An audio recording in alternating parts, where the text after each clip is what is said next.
And lo and behold, this is going to sound crazy, but you can look it up, on July 30th and 31st, exactly 300 years to the day that the ship sank in a hurricane, I found 350 gold coins worth $4.5 million on the bottom of the Atlantic Ocean. What was that like?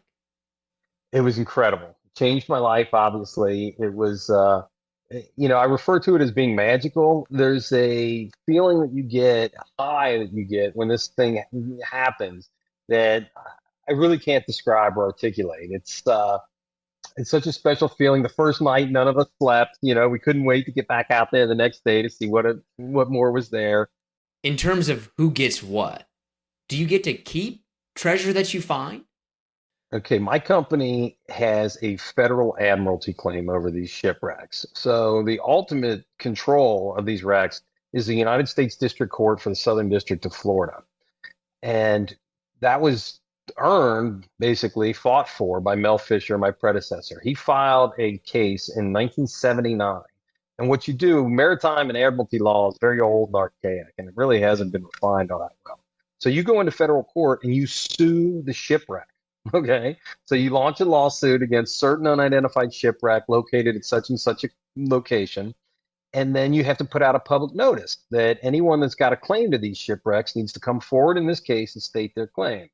Now, what constituted, public notice in 1979 was an advertisement this big in the Fort Pierce newspaper. So the Kingdom of Spain was unaware of these proceedings, and they did not intercede. Nowadays, they would, and they would ultimately get the rights to these wrecks. But because they didn't intercede at the time, the state of Florida was the only other intervening party. And it went all the way to 1983 was a settlement agreement that was reached between Mel Fisher and the state of Florida. And under the terms of that agreement, we have permits with the state of Florida, which enable us to go out there and do what we do. And in exchange for that, we agree to donate 20% of what we find to the state of Florida to put in their museum, to study, to lend out to universities, those kind of things for archaeologists. And so it's basically, a finders keeper situation for me. No one else, if they go out there, it's illegal to do so, particularly within these areas. But anywhere else in Florida water, it's illegal to hunt for treasure. And then as far as my crew, we worked out a percentage ahead of time of what they would gain if in fact we found anything. And in 2015 we did, and they all did very well. Can people do this illegally, though? Like, is there enough of a market and it's financially rewarding enough that people are willing to risk it? I'm not naive enough to think that people don't. But it is an incredibly difficult process. As I said, in the case of ours, all the gold that I found was under multiple feet of sand. And so you have to go out there and you have to be able to excavate that sand. And so these boats are very noticeable. Anybody, we anchor on 4 points, two off the bow, two off the stern.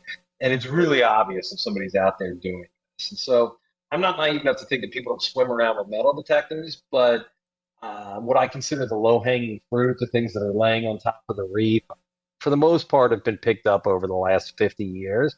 And there are certainly other areas of Florida where people do this as well, but there, really is no legal way. So I would have to think that anybody that is doing it, on the down low.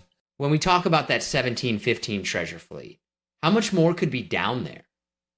To be honest, no one knows. No one has any idea. There are crazy, crazy numbers thrown around, hundreds of millions of dollars.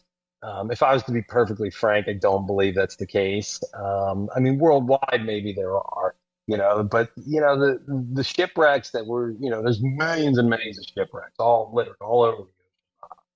Very few of them were carrying, vast hordes of precious cargo like these. What had happened was that Spain had, basically colonized, Central, South America, Mexico, and then they enslaved those peoples and put them to work in their mines.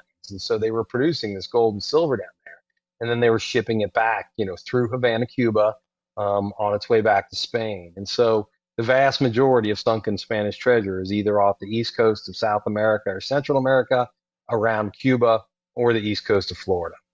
Like this coin here was made in Lima, Peru in 1711. That coin you held up, how much is that worth? This coin is what they call an 8 escudo. So it was the largest denomination coin that they made. It weighs about an ounce. So an ounce of gold is worth about $2,000, but this coin is anywhere from $20,000 to $25,000. You're keeping that in your house? I keep it in my wallet. People think I'm crazy. I tell them it's my business card.